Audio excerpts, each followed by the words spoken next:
Hi everybody and welcome to this special version of our Pi webinar series, which is a retail takeover.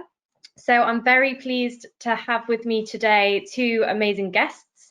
We have Ian Jindal, founder and editor-in-chief of Internet Retailing, and we have Roman Sadowski, senior SEO of Smyths Toys.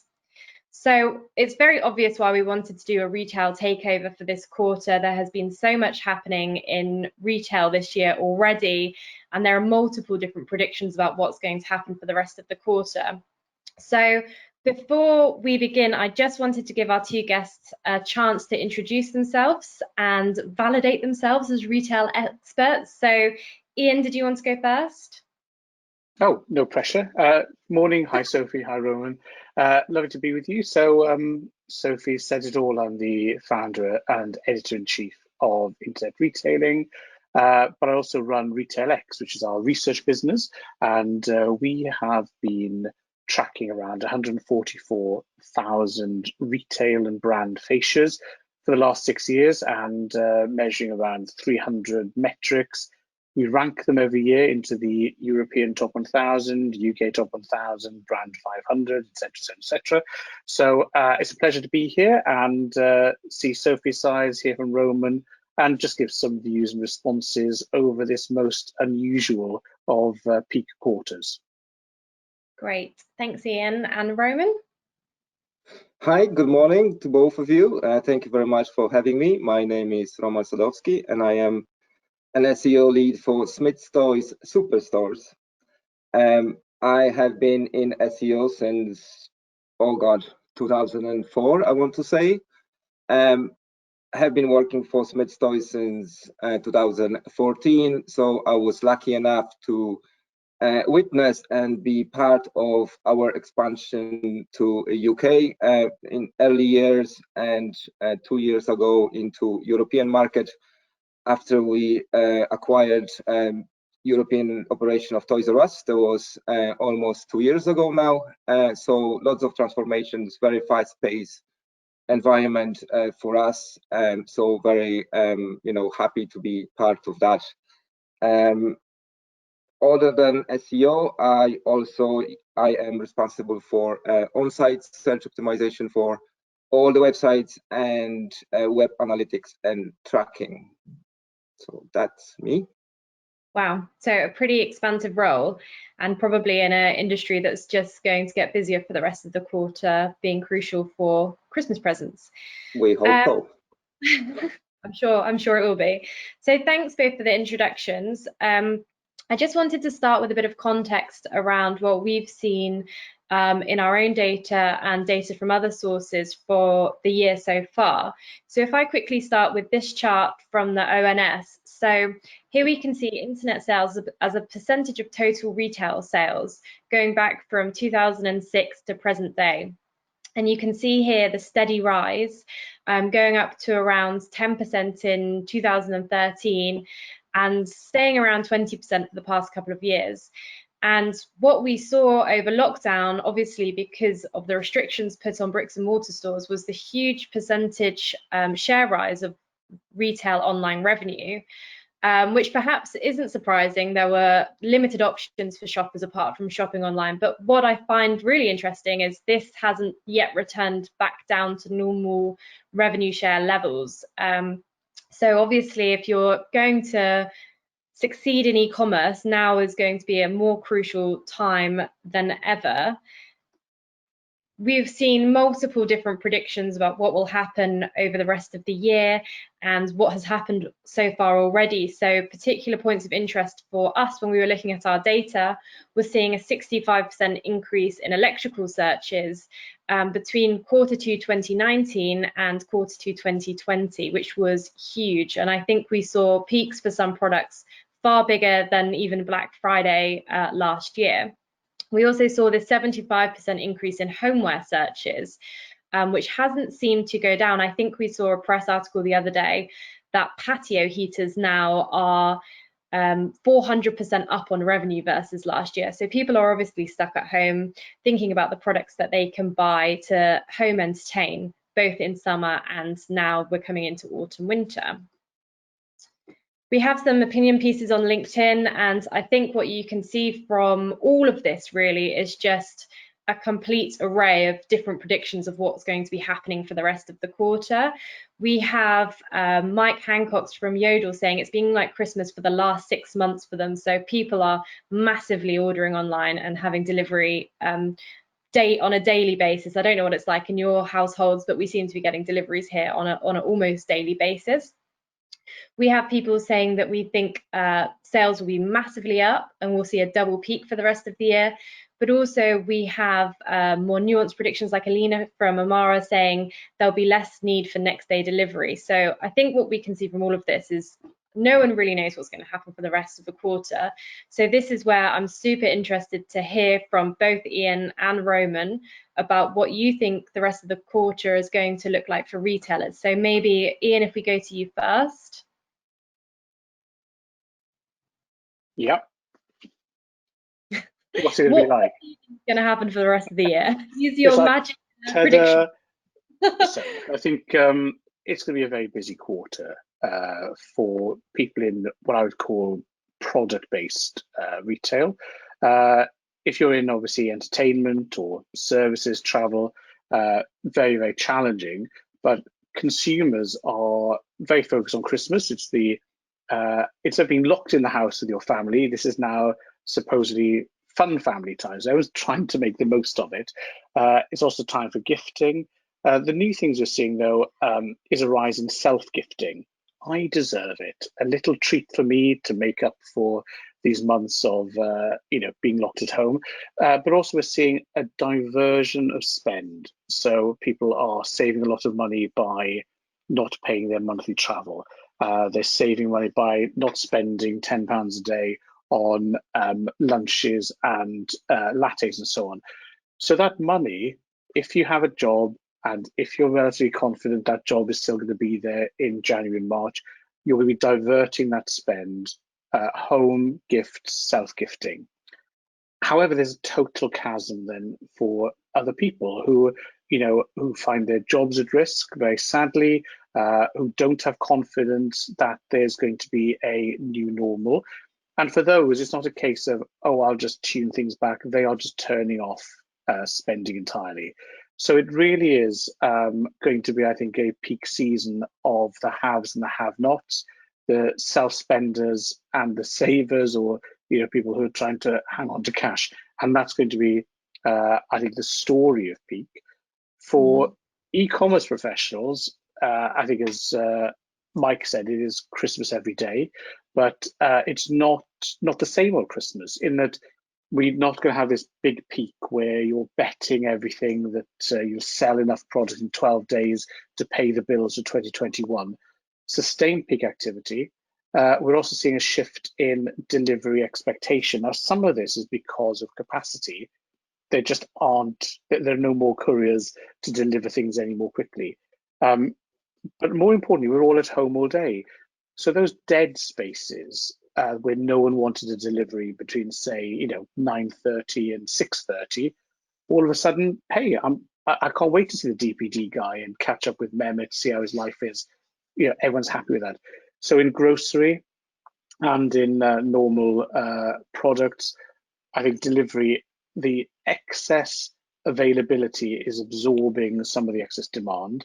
I think the last thing we're seeing is a new set of conversations between e-com folk, marketing folk, who are now turning to their store colleagues saying, look, I know I've made fun of you all year for the rents you pay on Oxford Street and how that's a waste of money, but right now, could you turn into a DC? Could I send people to the store? Hey, why don't we do a joint project on concierging, product tracking and visibility, because all of us need to re-engineer and recast the way we use our store and physical estates. So, long way of saying, demand if you've got money, nothing if you don't. Changes in delivery because we're all in, lots of self-gifting, and a new conversation between stores and digital, because digital is driving the sales, but stores still hold experience. Yeah, I think that's really interesting. So particularly your final point there, because you wonder whether that's what stores were heading towards anyway, and this the situation this year has just accelerated those projects of using your stores as more of, like you said, a DC, but keeping the in-store experience. So that's really interesting. But I also think from a retailer's internal perspective, nobody likes little changes. Oh, it's a bit up, it's a bit down. And it's like dieting. You know, over the last couple of years, I have just gotten fatter and fatter. But I didn't just wake up 20 kilos too heavy. It was a little bit. So you never quite have that moment where you say, oh my God, I've just become fat. I must roll it back. It's the same with stores. They're a little bit down. The rents have gone up a little bit. I'm a little bit unhappy. So all of a sudden, boom, you have a binary black and white decision. The store is closed. What shall I do? My business is changing. What shall I do? So I think this is an opportunity for a new conversation where people can actually say, I'm not tweaking the knob. This isn't incrementalism, proper thinking, proper action. And all the retailers I talk to, there's a certain joy of, you know, swashbuckling, rapid decision making, you know, stuff is happening and we're part of it. So I don't want to minimize the challenges because they are, you know, visceral challenges. But for those retailers who, you know, have that flexibility to act, it is, you know, quite a moment of catharsis and opportunity. Yeah. I think that's the key word there, is opportunity. So yeah, same question to you really, Roman. What are your predictions and thoughts on the final quarter of the year? Well, it has been very extraordinary year so far. We can all admit that. The retail is kind of in very unknown going into quarter four. Obviously, it will vary from industry to industry. As Ian said, you know, some industries are being hit hard, like, for example, travel or fashion industry, whereas the other industries obviously are thriving, you know, and I suppose that will you know, dictate how the quarter four will go for them. As you can imagine, for me, for us, for Smyths Toys, it's really a seasonal business, and people obviously, you know, gearing up towards Christmas for Santa shop, and obviously that wouldn't be the case for other sectors. It's hard to know what is going to happen. Traffic and demand has been very strong since the lockdown started. In my view, it will be high as it is today. Those kind of levels of traffic and sales will continue, but I have a feeling that Black Friday, which was always a kind of peak day for us and kind of, you know, closing up the season, obviously the sales were there afterwards, but it was kind of, you know, the day where the kind of season ended for us, and I don't think that's going to be the case this year. Why do I think that? We already had PS5, Xbox Series X coming up this year, and I think that took away a lot of sales. These are high ticket, you know, items that people were waiting for, and that, you know, they didn't wait for Black Friday to purchase them. Obviously, everything is now sold out, and so those items that may not be there available on Black Friday. And the other reason is that retailers don't really have much reason to discount this year, because the demand obviously is much higher than supply. Those retailers that find themselves on the bright side, you know, those businesses that thrive, I suppose there's very little incentive to bring in extra sales because the sales are already there. So I'm guessing in terms of electronics, there would be no much discounting this year, as there's simply no reason.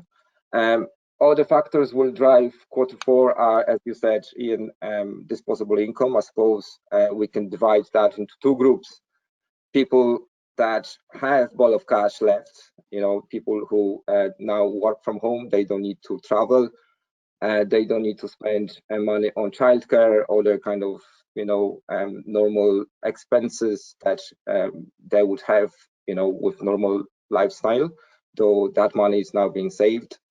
Other group is those people who did lose their jobs and, you know, now are kind of, you know, on government support.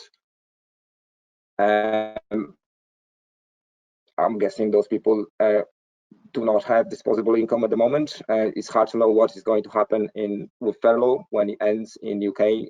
Is it this month? Isn't it the end of this month? Yeah. People may, people.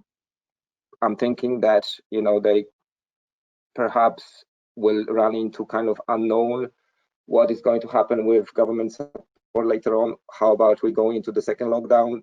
As it happened as of today in Ireland, we are in level 5, where all retail is shut down, all those jobs will be lost again. So another unknown just before Christmas, really, really, difficult.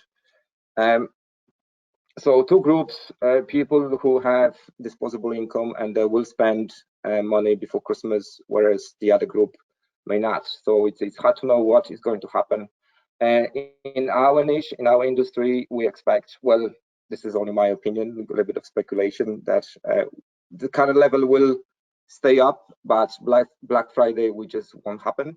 There's not much reason to believe that it will. Obviously, I may be wrong about this.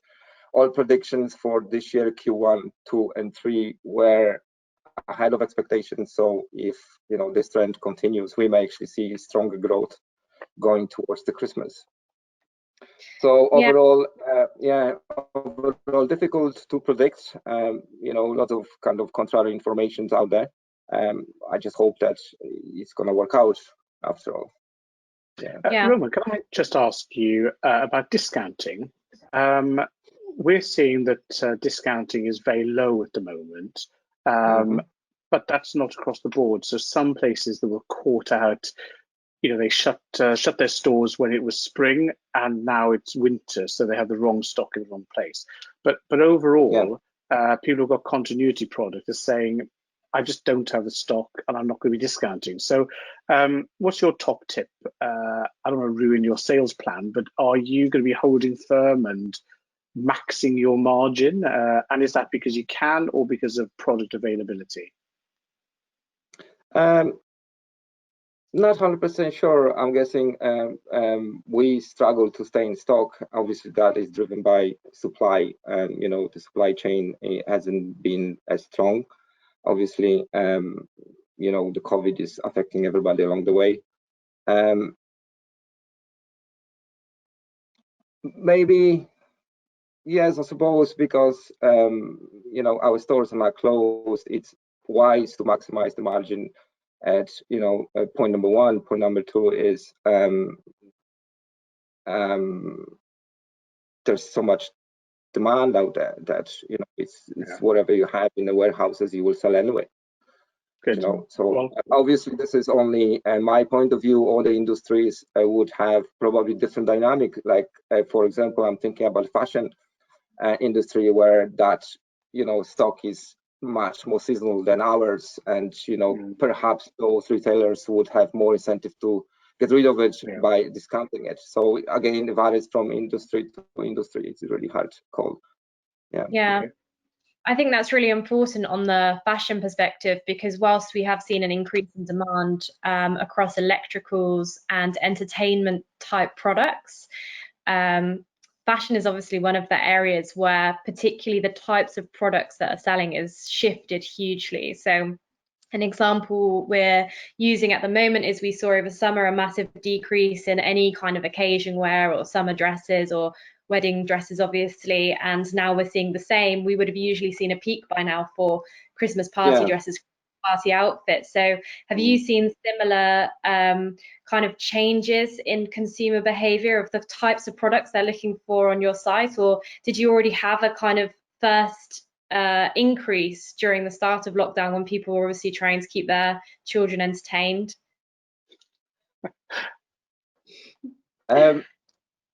Interesting question. Yes, we saw a lot of shift in demand for certain categories. For example, with the beginning of lockdown, we saw a huge surge into board games and drawing stuff for kids. Obviously, people did everything they could to make their children entertained at home, which I thought was really interesting, because people didn't go for electronics and easy way out. They actually made an effort to buy drawing stuff that kids could do with their hands, which I thought, in today's world of electronics and mobile usage was really, really nice to see. So that was beginning of the lockdown. Going back March, April, obviously the whole thing shifted again ever since, and shifting up and down, and obviously then went into electronics towards the launch of PS5.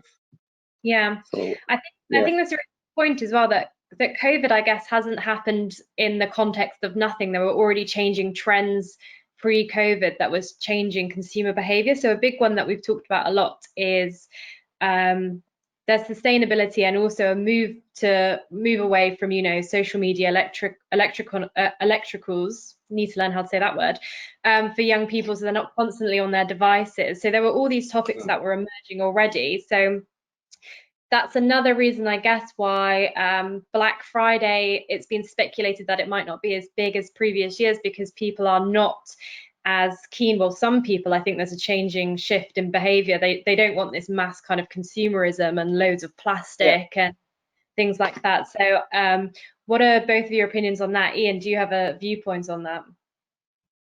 Look, I think sustainability is a topic that goes throughout the whole retail value chain. We've seen it for a long time in terms of delivery routes, green delivery vehicles. We've seen it in terms of packaging.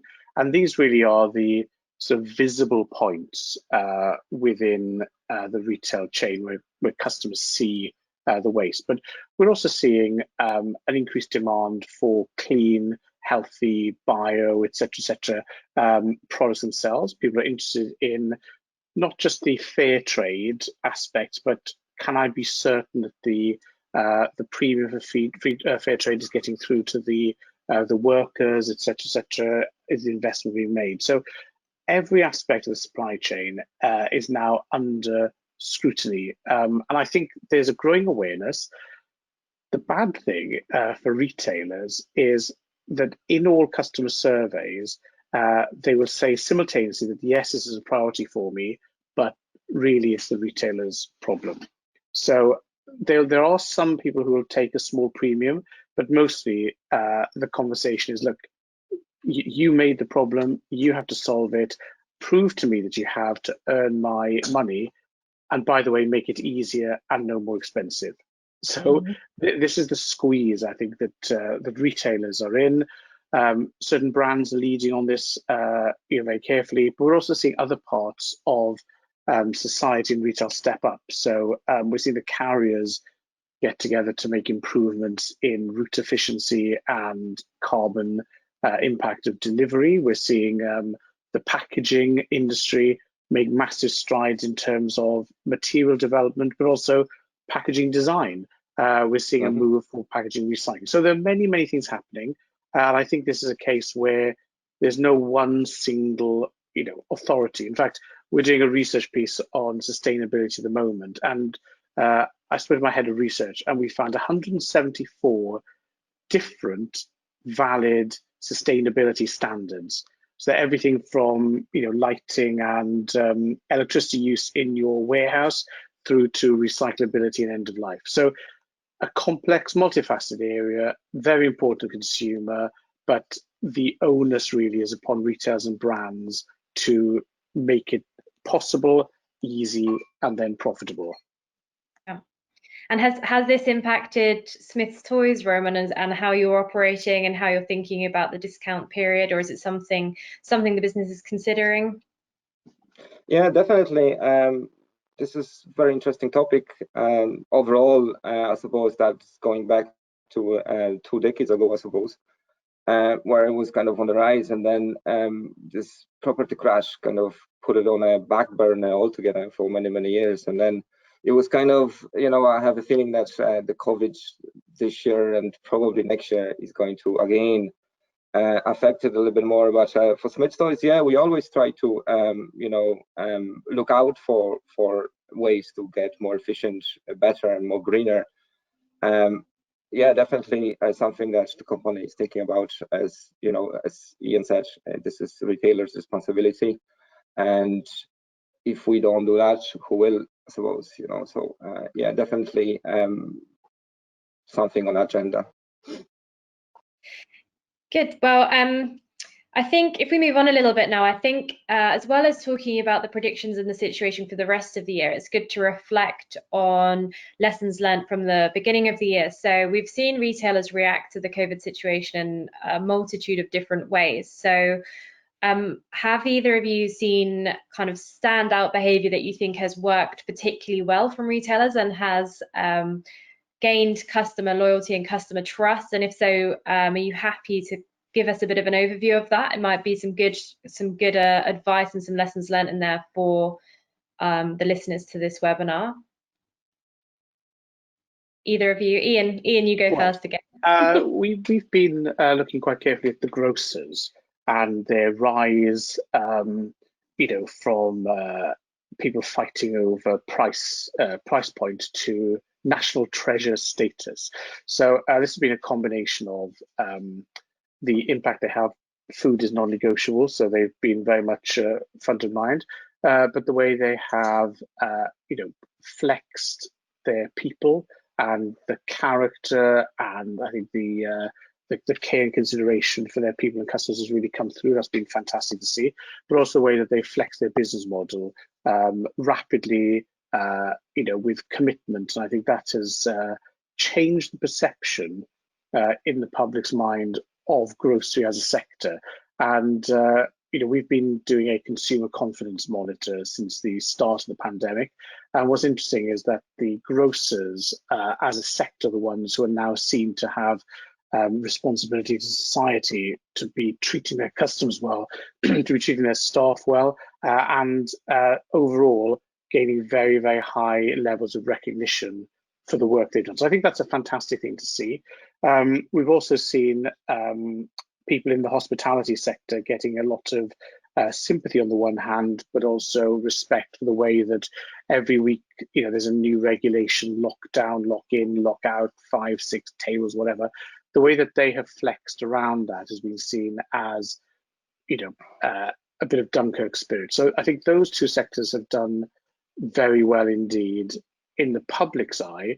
And I think then behind the scenes in other retailers, all the feedback we've been getting, the case studies we've been looking at, have all been around improving cross-functional conversations. So the number of people who say that, you know, they're having daily board calls or weekly cross-functional team leader calls, and they say the collaboration and common endeavour across those has been the one thing that's been a pleasant surprise. So amidst all of the challenges of the last few months, I think the thing that's come through for retail is that it is a people business, that behaviour is important, and that good character and trying to do the right thing for everyone most of the time, that's really what's been setting the industry apart. And I think that's a real positive. Yeah. Yeah, and like you said, it's super interesting to see the supermarkets and the grocers being seen, repositioned now as less of a retailer and more as a kind of national service to the people. Yes. So, and I think what's interesting, we just did a very lovely interview with Chris Poe, who's the managing director online at Tesco, and reflecting on that a couple of weeks after recording, it's this combination of engineering, intellect, and heart. And so, you know, I would never put myself down as somebody who had any affection for Tesco. It's like, who cares? It's just Tesco. Whereas what's interesting is they've combined their analytical skills with their incredible operational capability in a way that has, you know, really good character and intent. And that, I think, is a new thing that, as an individual consumer, I hadn't really seen before. So, you know, very positive. Yeah, and what about you, Roman? Which retailers have you seen doing particularly well, and why do you think it's worked so well? Well, again, I would like to divide them into 2 groups. Obviously, we always talk, the chat online is always about big brands, Tesco, Nike, Amazon, Argos, and all those brands that have resources, have you know, expertise, and they are able to react quickly to circumstances of the market. and that's great because it's really showing innovation and act, fast, movements in the industry. For example, I was looking at Nike, and they did this live workout classes online, and there are premium version of it is free for all those lockdown. So very innovative. And then in terms of SEO, all those companies like Siege Media or Moz, they are making their content courses free for those marketers that would like to, upgrade their skills and stuff like that. So yeah, so those companies offering, different ways of helping other people. But what I want to really talk about is a small business, those small little businesses that nobody really talks about. I live in a very small town here, and it's most of the high street here is, family businesses that I need to tie that into SEO and digital transformation here. And I do feel sorry for them because they do not have those resources, they do not have expertise, and they've been faced with situation where they had to shut down their doors and they had no alternative to go online or do anything else to attract business, and that's really challenging for them. So I think they deserve the credit, and I did see a lot of innovation in those businesses as well, those who try to stay open, try to find a way to qualify themselves as essential resale just to keep the doors open, just to keep the revenue in. Those that leverage social media to bring in sales and adopt to new ways of shopping. People obviously now shop more for click and collect, and they do pre-order things more often than before. And that is challenging for those small shops, in small towns like this one here. So I think they deserve the credit, and yeah, they definitely been very innovative, and they tried to go online as much as possible. You can see that in Shopify stats, and what else they do? Yeah, those that took advantage of government schemes and grants did very well. There are a number of brands up here that faced, the situation where they couldn't sell from their stores anymore and avail all those grants, got themselves online very quickly, and brought the business to different channel, which was online, and they did very well. And some of them even tapped into international markets, something that they could never do just by having a shop on high street. So those guys really deserve a credit, and they really work hard to get themselves to stay in the business. As I said, they don't really have much expertise and resources to do so. So kudos to them. I think we're saying is very interesting there, Roman. 2 points. Firstly, local businesses have somewhat benefited from the lockdown, especially in the areas just around city centres, where the commuters are no longer commuting into town, but they're living, shopping, etc., more locally. So that's been one positive, if you can respond. But the second thing is, if we look back 10 years, 20 years, had the pandemic hit then, we wouldn't be as sanguine. The fact that you mentioned Shopify in passing, but again, that's a remarkable opportunity for small businesses who in the past were thinking, can I set up this thing called a website? Who do I ring to take, online payments? How do I do it? Whereas the combination of the move to contactless, the availability of challenger banks and the opening up of the banking system, etc., familiarity with NFC because it's built into modern phones and Apple Pay and so on, and then the growth of Shopify, where you don't just, start from nowhere, you start already at a level of very good practice.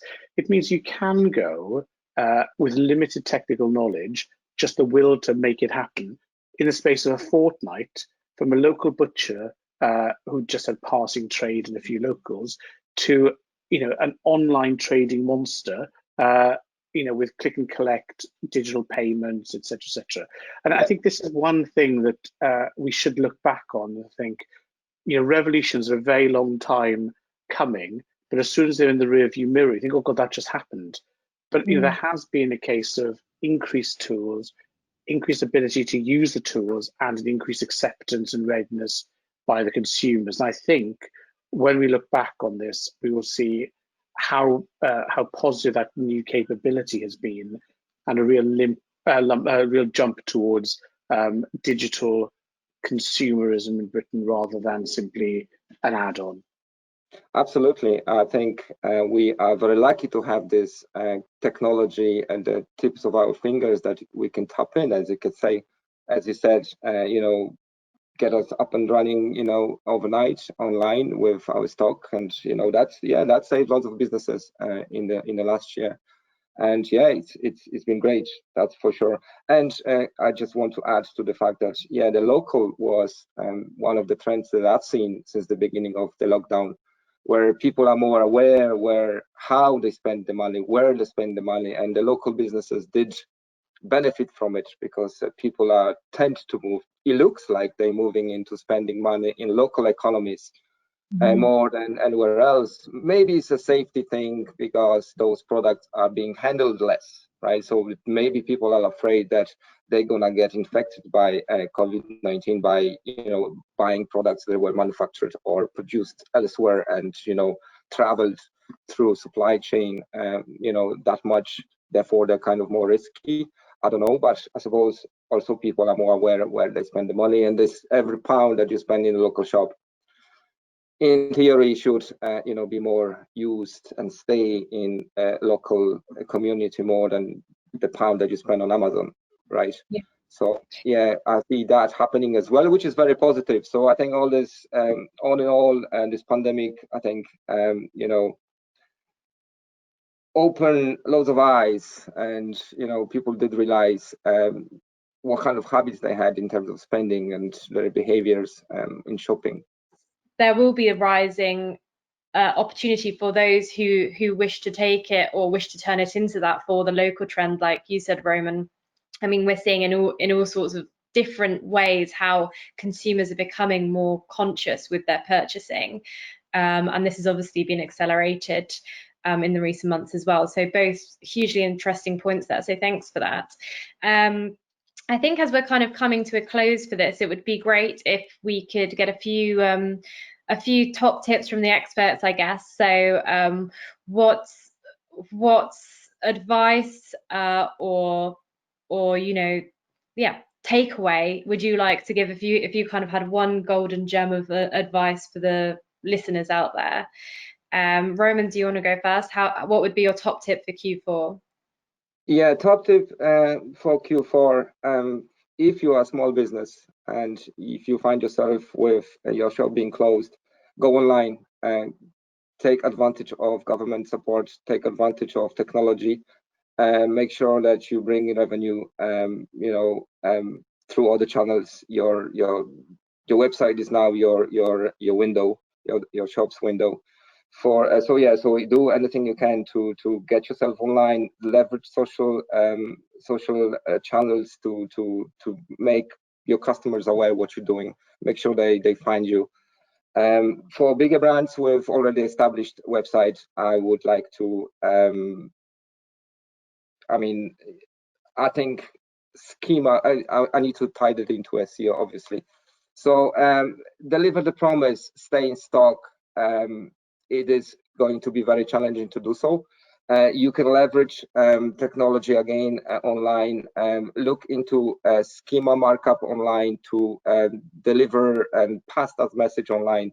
If you have free shipping, if you offer any above the average services, make sure you communicate that. You can do it through, as I said, schema markup, meta descriptions on your pages. Make sure when people search your brand, that message is clearly communicated. Look at your website, make sure that your UI is friendly, you have products in stock, and you deliver the message, basically deliver the promise. So that would be my kind of tips for Q4, and stay safe. Thank you for that. What about you, Ian? Well, I mean, in all humility, I'm not trading this Christmas, so I'm actually very pleased about that. So other than echoing what Roman said, I think the key takeaway, I think, for how we work as retailers is all about talking. And everybody's an expert in their own area. They have their levers, they're working them to make their own area function. But I think because of the sort of never-ending changes, are we in lockdown this week? Can I get things in the factory? Are deliveries affected? Is this going up or down? Things are changing so quickly that it's really talking cross-functionally about how together you triage if it's going badly, or you back things that are winning because the wins won't be there tomorrow if you don't take them today. So I think conversations across function, across the board table, knowing what you're all up to, that is, I think, going to be the saving grace to respond to the opportunity, but also hopefully a nicer way of working that will survive into 2021. Yeah. Great. Amen. And happy trading. It's going to be an interesting and tough time. Yeah. It will be interesting to see how it all unfolds. And I'm sure we'll have expert pieces, hopefully from the both of you again early in the next year to see how it's all unfolded. So that just leaves me to say thank you both of you very much for joining us on the webinar today and for all of your insight. It's hugely interesting for us to hear. And yeah, as Ian said, happy trading for Q4. Thank you very much.